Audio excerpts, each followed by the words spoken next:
প্রিয় ছাত্রছাত্রীরা, তোমরা যারা পঞ্চম শ্রেণী বা ষষ্ঠ শ্রেণীর ভর্তি পরীক্ষার প্রস্তুতি নিচ্ছ, তোমাদের জন্য আজকের এই অঙ্কের অনলাইন ক্লাসটা ভীষণভাবে গুরুত্বপূর্ণ। কারণ এই ক্লাসে যে সমস্যার অঙ্কটা তোমাদের আমি বোঝাবো, এটা কিন্তু পরীক্ষায় আসে, ভীষণভাবে গুরুত্বপূর্ণ। এটা বুঝিয়ে তোমাদের এই ধরনের আর একটা অঙ্ক আমি বাড়িতে হোমওয়ার্ক দেবো। সুতরাং মন দিয়ে ক্লাসটা ভালো করে দেখো। এই অঙ্কটা বুঝতে গিয়ে তোমরা বেশ কিছু ইম্পর্টেন্ট জিনিসগুলো তোমরা জানবে, শিখবে।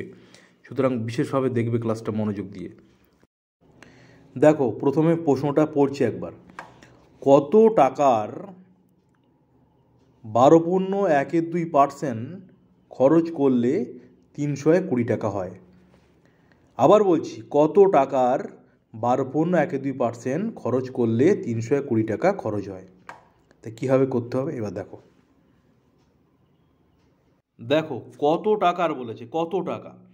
তা আমি ধরছি সাপোজ একটা বক্স ধরে নিচ্ছি, কারণ বক্সের জায়গায় আনসারটা হবে। ঠিক আছে, এক্স ধরেও করা যায়, বক্স ধরেও করা যায়, দুভাবেই তোমাদের দেখাবো, মনোযোগ দিয়ে দেখো। কত টাকার, তা ধরলাম বক্সের মধ্যে টাকাটা হবে, বক্সটাই ধরলাম টাকা। কত টাকার, দেখো এর আছে, এর, তাহলে বক্স এর। ঠিক, 12.12%, তা দেখো 12.12% খরচ করলে 320 টাকা খরচ হয়, হয় মানে সমান 320। এই হলো সমীকরণ, এটাকে বলে সমীকরণ। তোমরা যারা নতুন শিখছো তারা ভালো করে মন দিয়ে বোঝো, এটাকে বলে সমীকরণ। আবার বলছি, কত টাকার, তা আমি এখানে ধরলাম বক্স, এখানে আনসারটা হবে কত টাকার জায়গায় একটা বক্স ধরলাম। টাকার বলেছে এর রয়েছে 12.12%, তাহলে দেখো এই 12.12% খরচ করলে 320 টাকা খরচ হয়। যেটা খরচ করছি সেটাই দেওয়া আছে 320, তাই সমান 320 টাকা। বোঝা গেছে? এটা খরচ করে যা হবে সেটাই দেওয়া আছে 320, তাই সমান 320 টাকা। এটাই হলো সমীকরণ, এটাই হলো মেন, এটাই হচ্ছে প্রধান বিষয়। এটা যে করতে পারলে অঙ্কটা দেখবে খুব সহজ হয়ে যাবে। তাহলে বোঝা গেছে ব্যাপারটা? এবার আমি করছি, দেখো মন দিয়ে। সমীকরণের অঙ্কে একটা জিনিস মনে রাখবে, এখানে সমান হলে এখানে কিন্তু সমান হয় না। কি হয়? বাংলায় যারা পড়ো, বাংলা মিডিয়াম, তোমরা দেবে বা, আর ইংলিশ মিডিয়াম যারা তারা অর দেবে। তাহলে বা দিলাম, বা বক্স এর, দেখো এটা পূর্ণ ভাঙছি, 12 2 24 আর একে কত 25, তাহলে 25% সমান কত হলো? 320 টাকা। টাকা লেখা দরকার নেই, 320। বোঝা গেল? খুবই সহজ, যেটা ছিল সেটা একই থাকলো, শুধু এটাকে আমরা মানে পূর্ণ ভগ্নাংশ থেকে নিয়ে চলে আসলাম অপ্রকৃত ভগ্নাংশ, মিশ্র ভগ্নাংশ থেকে আমরা অপ্রকৃত ভগ্নাংশে নিয়ে আসলাম। 25% হলো। বোঝা গেল? চলো পরের লাইন। এবার দেখো ভালো করে, এই জায়গাটা ভালো করে বুঝবে। তাহলে বক্স এর, তা 25% মানে কি ভালো করে বোঝো। দেখো তো 2% মানে কত? 2/100 না?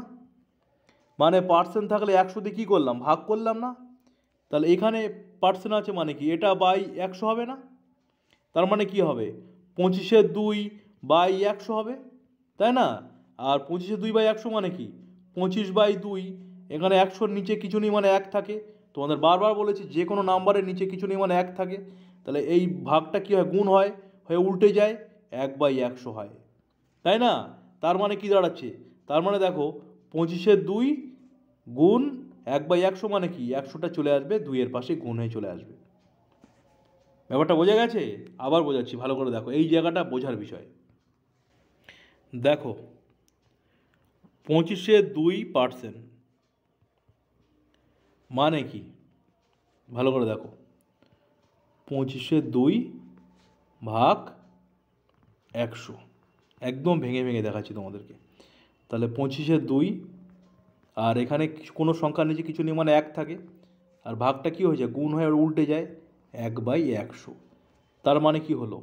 25/2 গুণ 1/100। তার মানে এটাকে এইভাবে লেখা যায় না? দেখো তো, 25/2 গুণ 100 একই তো। এই হরে হরে গুণ লবে লবে গুণ, 25-এর 1 গুণ করলে 25, 2 আর 100 গুণ করলে 2/100, একই তো। এবার আমরা কাটাকাটি করবো, 25 × 25, 4 25 সঙ্গে 100, তাহলে কত হলো? 1/8। তাহলে ব্যাপারটা বোঝা গেছে? চলো এবার অঙ্কে চলে আসি। দেখো তোমরা একেবারে করতে পারো, কিন্তু আমি তোমাদের ভেঙে দেখাচ্ছি, যেটা এক্ষুনি দেখালাম সেটাই দেখাচ্ছি আরেকবার। তাহলে কী হলো, 25/2। তোমরা ডাইরেক্ট করতে পারো, আমি তোমাদের ভেঙে দেখাচ্ছি। ধরে নিচ্ছি তোমরা এখনও শেখোনি বা জানো না। দেখো এই 320। তাহলে পরের লাইনে কী হবে, বা বক্স দিলাম, বক্স এর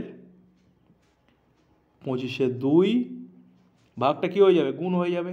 আর কোনো সংখ্যার নিচে কিছু নেই, 1 থাকে, তাহলে 1/100 সমান 320। ঠিক। এবার দেখো কাটাকাটি করব। তাহলে 25 25, 100কে 25 দিয়ে ভাগ করলে কত, 4 হয়। তাহলে বা কী দাঁড়ালো, বক্স এর, দেখো লবে লবে 1 আর 1 গুণ করলে কী হয়, 1 আর 1 গুণ করলে 1 হয়, 4 আর 2 গুণ করলে কী হয়, 8 হয়। তাহলে 1 আর 8 সমান 320। বুঝে গেল? বুঝলে কিনা অবশ্যই কমেন্টস করে জানাবে কিন্তু। এবার আমি একটা জিনিস বলছি, ভালো করে মনোযোগ দিয়ে শুনবে। দেখো সমানের এপাশে যেটা থাকবে, যদি এপাশে গুণ থাকে এপাশে গেলে ভাগ হয়ে যায়, এখানে যোগ থাকলে এপাশে গেলে বিয়োগ হয়। ঠিক সেম ব্যাপার, এপাশে যা যা থাকবে এপাশে গেলে ঠিক উল্টো হয়ে যাবে। এই ব্যাপারটা যেন মনে থাকে, ঠিক আছে? এই যে সমান ইকুয়াল টু, যেটা সমীকরণের বাঁ পাশ থেকে ডান পাশ, ডান পাশ থেকে বাঁ পাশ, চিহ্ন সবসময় পরিবর্তন হয় এপাশ থেকে ওপাশে গেলে। তাহলে বলো তো, এখানে গুণ আছে, এর মানে গুণ, এর আর গুণের মধ্যে পার্থক্য তো জানোই, যে সমীকরণ এখানে এর আর গুণ, আমি যে তোমাদের বললাম গুণ আর এর একই, কিন্তু এদের মধ্যে পার্থক্য আছে, তোমরাও জানো। সেটা হলো বদমাশের নিয়ম অনুযায়ী দেখবে সরল করার সময় এর কাজ আগে হয়, গুণের কাজ পরে হয়। কিছু কিছু ব্যতিক্রম রয়েছে, দেখেছো তোমরা, যে ভাগের কাজ হচ্ছে না তখন গুণের কাজ করতে হলো, সেটা আলাদা।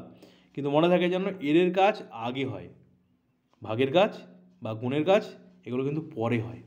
তো যা হোক, এখানে কিন্তু এর মানে গুণ, তাহলে এই গুণটা ওপাশে গেলে কী হয়ে যায়, ভাগ হয়ে যায়। এই পাশে চলে এলে ভাগ হয়ে যাবে। কেন স্যার এ পাশে আসবে, কারণ দেখো এই যে অঙ্কটা, এখানে তো আমরা বক্সের মান বের করব, বক্সের মধ্যে কত টাকা হবে সেটাই তো বের করব আমরা। তাই যেটার মান বের করব সেটা সবসময় বাঁ পাশে থাকবে, লেফট সাইডে থাকবে, এখানে থাকবে। আর যেটা ওইটা বাদ দিয়ে বাকি যা থাকবে সেগুলো সব চলে যাবে রাইট সাইডে, ডান দিকে চলে আসবে। বোঝা গেল? চলো তাহলে কি হবে, বক্স থাকবে, বক্সের মান বের করবো আমরা, বক্সটা হলো বাঁ দিকে। তাহলে 320, এই এর মানে গুণ, ওপাশে গেলে কী হয়ে যায়, ভাগ হয়ে যায়। তোমরা একেবারে ডাইরেক্ট করতে পারো, তোমাদের শেখানোর জন্য আমি দিলাম, ভাগ হয়ে 1/8 হলো। পরের লাইনে কী হবে, ভাগটা কী হয়ে যায়, ভাগটা গুণ হয়ে যায়, গুণে উল্টে যায়, 8/1। 1-এর কোনো ভ্যালু নেই, নিচের কোনো 1-এর কোনো দাম থাকে না, মূল্য থাকে না। তাহলে এবার দেখো 320 আর 8 আমরা কী করব, গুণ করব, লবে লবে গুণ হয়। 320 আর 8 যদি আমরা গুণ করি দেখবি এরকম হয়ে যাবে, 0 6 5 2, তাহলে হয়ে গেল 2560। এটাই হলো উত্তর। কত টাকা, তাহলে হবে 2560 টাকা। বোঝা গেল? এটাই কিন্তু আনসার। এবার দেখো, এটা বুঝলে কিনা অবশ্যই কিন্তু কমেন্টস করে জানাবে। এবার দেখো যদি এক্স দিয়ে করতাম কী হতো,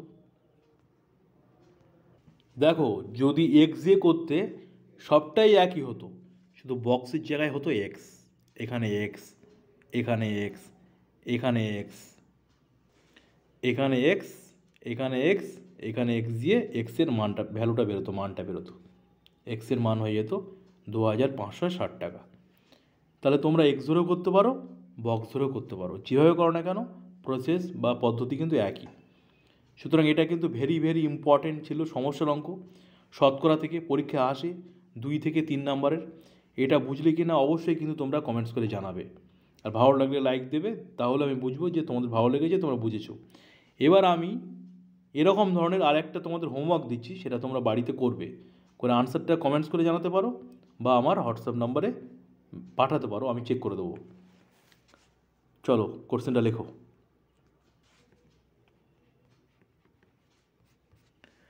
কত গ্রামের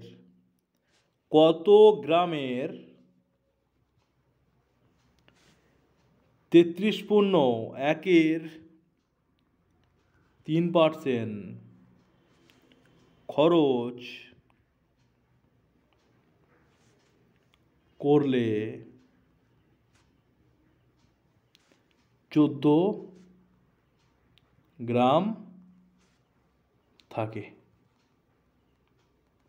তাহলে দেখো কত গ্রামের 33.13% খরচ করলে কত 14 গ্রাম থাকে। তাহলে কত জায়গায় কী ধরবে, বক্স ধরবে। আর গ্রাম এর মানে গুণ, এটা করবে, সমান কত হবে 14 গ্রাম করে তোমরা সমীকরণ করে আনসারটা সলভ করবে, করে আমাকে প্রশ্নটা সলভ করে আনসারটা আমাকে কমেন্টস করে জানাবে। সবাই ভালো থেকো, কেমন লাগলো অবশ্যই কিন্তু জানাবে। পরের ক্লাসে আবার দেখা হবে। টাটা।